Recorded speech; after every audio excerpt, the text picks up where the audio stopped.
మాదక ద్రవ్యాల నియంత్రణ కోసం ప్రభుత్వం చేపడుతున్న పోరాటంలో ప్రతి ఒక్కరూ భాగస్వాములు కావాలని, డ్రగ్స్ రహిత జీవన శైలిని అలవర్చుకుంటూ మన చుట్టూ ఉన్న ఎవరూ మాదక ద్రవ్యాల బారిన పడకుండా ప్రతి ఒక్కరూ తమ వంతు బాధ్యతను నిర్వర్తించాలని అదనపు కలెక్టర్ బి శ్రీరాములు పేర్కొన్నారు.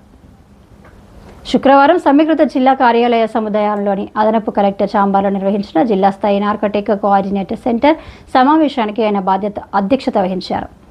ఈ సందర్భంగా అదనపు కలెక్టర్ బి శ్రీరాములు మాట్లాడుతూ యువత జీవితాలను మాదక ద్రవ్యాల మహమ్మారి నాశనం చేస్తుందని, సరదా కోసం కూడా ఎటువంటి మత్తు పదార్థాలు లేక చెడు అలవాట్లకు అలవాటు పడవద్దని సూచించారు. ఒకసారి మాదక ద్రవ్యాలకు బానిసైతే వ్యక్తిగత జీవితం, కుటుంబం, సమాజంపై తీవ్ర ప్రతికూల ప్రభావం పడుతుందని అన్నారు. గ్రామ స్థాయి నుంచి జిల్లా స్థాయి వరకు అవగాహన కార్యక్రమాలను విస్తృతంగా నిర్వహిస్తూ యువతకు డ్రగ్స్కు దూరంగా ఉంచే చర్యలు చేపట్టాలని సూచించారు.